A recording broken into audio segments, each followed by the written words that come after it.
Welcome, ladies and gentlemen, to Gap Fillers Podcast, episode number 23. Iran and Israel have started to launch attacks against each other. That's the main story this week, and that's what I'm going to be covering. It's going to be a short podcast this week due to Father's Day and the off timing of this podcast. However, I do want to cover this story a little bit. All right, so it started all on last week when Israel launched a preemptive attack against Iran to stop its nuclear program. Netanyahu claimed that that Iran was months, if not weeks, away from having enough for a nuclear bomb. And so they launched preemptive attacks against the military sites in Tehran and across Iran. That's mostly what's happened. Iran has retaliated against Israel, launching ballistic missiles against cities in mostly Tel Aviv. The over hundreds of missiles have been over 100 missiles have been launched towards Israel. The Iron Dome has taken care of most of that, but there have been a few civilian casualties on the ground. The Pentagon, or the Israeli version of the Pentagon, has been was damaged, not destroyed, but it was hit as well. This is a very divisive issue, as most issues are nowadays, especially in U.S. politics. No one can seem to agree on anything, and this is going to be one of them. I know I probably will end up offending a large portion of, or disagreeing with a large portion of my audience on this one. I'm not anti-Israel. Let me just say that 100%. I'm not anti-Israel. However, I am a strong non-interventionist. I don't believe in fighting every single conflict around the world. No matter if it's Israel, Ukraine, Taiwan, India versus Pakistan. You can get all the way down to Armenia versus Azerbaijan. The idea that the U.S. has to be involved in direct conflict and take sides in a conflict really messes up what the U.S. really could be. I believe blessed are the peacemakers, and I believe the U.S. should play peacemaker. Now, I don't believe Iran should have nuclear capabilities. Just with the stability of the region, it would create an arms race for Saudi Arabia, because Saudi Arabia and Iran don't get along, because Saudi Arabia is Sunni and Iran is Shia. So I don't think they should be allowed to create a nuclear bomb. However, according to Netanyahu, they're weeks or months away, possibly to create a nuclear bomb. He's been saying this really since the early '90s. It's really become the global warming alarmist version of the neocons. And shout out to the libertarian redhead on X. I had said that to somebody recently. It really becomes almost a platitude. Iran and nuclear bombs. You don't want that, and I don't want that. However, it's a moot point when you warn months or a year away for 30 years. That's the same exact thing that they did with the Democrats do with global warming. Al Gore claiming that within 5 years, every year within 5 years, there's going to be no more Arctic ice, or something to that effect. And having to do with climate change or global warming, all that fun stuff. So, what I want to get at is is that I do not really have a side to pick in this. I definitely lean towards Israel on as being more of a Western power, very fairly civilized, as opposed to most of the region, culturally very similar. However, these Mark Levin claiming that being Israel first is putting America first is just plainly not true. The idea that we have to bow down to everything that Israel does, and support every little thing that they do. You can support somebody and not allow, and not condone what they do, right? Probably people listening to this podcast are probably going to feel the same way. They can support the program, or be friends with me, or listen to this podcast and not agree with this assessment. That's really what's probably going to come down to. Now, Israel in the past has been a very contentious area, especially throughout the mid 1900s. The Six Day War, the Yom Kippur War. So a couple of those were like the Six Day War was a preemptive attack, stuff like that. It's like being able to make the first move in chess, right? The first move in chess has a very slight advantage. Now, in war, there's a lot more advantage for preemptive attack. If you attack first, if you get your military mobilized first, there's a better chance for you to be able to utilize different strategic resources. So, like Israel, with this preemptive attack, was able to practically wipe out Iran's air force.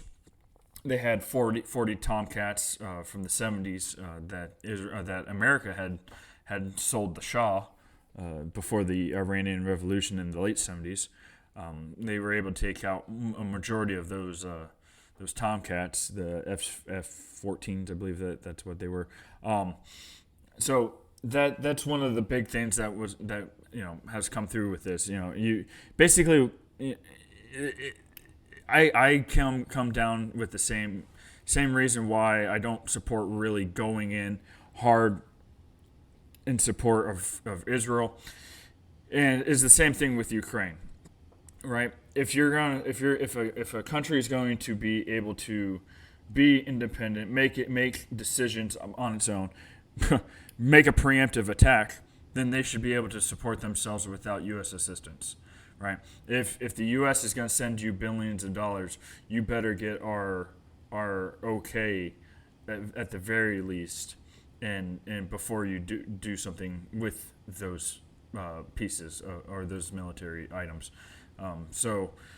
If you can't defend yourself, you're not really an independent country. Or if you can't independent stand up for yourself as a country, you can't really claim to be a sovereign nation.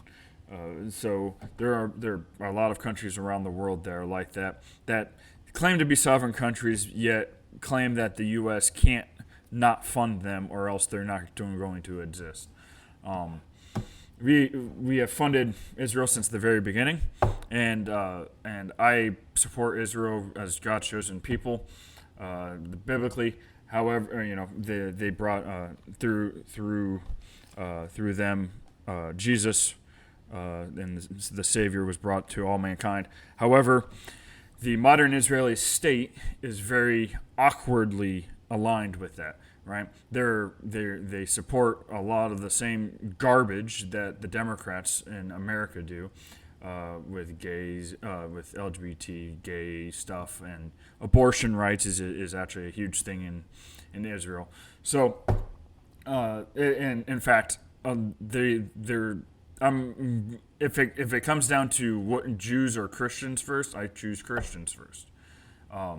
So the very idea that a lot of these conflicts have a large minority of Christians have been caught up in the conflict, I do not like. I think I understand the complexities of war, having served. I did not serve in combat. However, most of these people that are, neocon, who, let's go get them kind of people haven't even served at all. They sat behind a microphone. Some people don't. Some of these guys don't even look like they worked a day in their life, let alone served in the military. So I don't want to hear these guys, demanding that people shed blood, young men go to war to for their ideology when they've never even thought about doing something like that. So I don't want to. It's a very complex issue. I have people, I interact with that come down on both sides, and I'm not trying to play both sides. It's really one of those things that I would rather not be involved at all. I would rather take care of America first. Let Europe destroy itself. World War I, World War II, and then come in at the end, right? Why sacrifice American blood at the very beginning? You're going to end up with more the way the U.S. has always avoided mass casualties is we come in at the very end of wars, or we end up being the deciding factor. Primarily in World War I and World War II. Vietnam was a quagmire. Korea was a quagmire. With differing results, but the idea is that the U.S. wasn't the front line. U.S. troops weren't on the front line of that attack, right? So now, having been stationed in Kuwait, it's funny. Just a few years ago, Kuwait would never have been considered a deployment, or very, very minutely. If you talk to anybody, in the infantry, they wouldn't call it a deployment. It's really not. It is in the sense that you leave your family, you leave the U.S. and you're stationed in a desert for 7 to 9 months. But the idea that it was a deployment was like very arguable, not even a couple years ago. So right now we have 3 bases in Kuwait, and they're all under like defensive stand. And what ends up happening is that they're on the front lines of the conflict. Not as open as, say, like a South Korea or a Korea conflict would be. I've talked to people that there's been assessments that you're talking about 80% casualties in Korea within a 24-hour time frame of war. Now, with this much landmass, it's not going to be the same thing. And Iran doesn't have the long-range capabilities to strike a lot of bases directly. They will, have indirect, and that's really what you really don't want. It's almost better to have a stable Iran than a Taliban Afghanistan 2.0, where they basically become an actual terror group. The 90 million people becoming a terrorist population. Now, it can be argued that Iran's already a sponsor of terrorism with Hamas and Hezbollah and the Houthis in around the Middle East. However, the idea that they have very well strategic, they can execute a high amount of terrorist, a terrorist plot like a 9/11 or something like that is very minute. Netanyahu has tried to claim that Iran has tried to assassinate President Trump twice. I remember hearing something about that last year a little bit, but there was never anything to really come of that. In fact, the U.S. citizens tried to do it twice. So who knows what came through the southern border, and that's where our focus should be. First, before you create more of a quagmire over in the Middle East, getting tied up into a conflict. Eventually China's going to want to take Taiwan, and eventually Russia's going to stop toying around in Ukraine, and then we're going to be caught with our pants down because we have an open border. So that's 100% where our focus should be. Not saying that we shouldn't support Israel.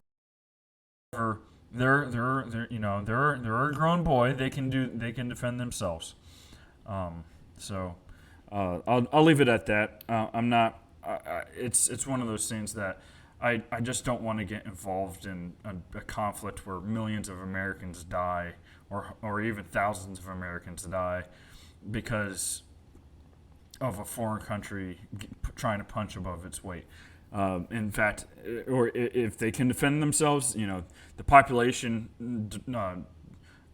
differences are one of the largest. Israel is about 10 million, and Iran's about 90 million.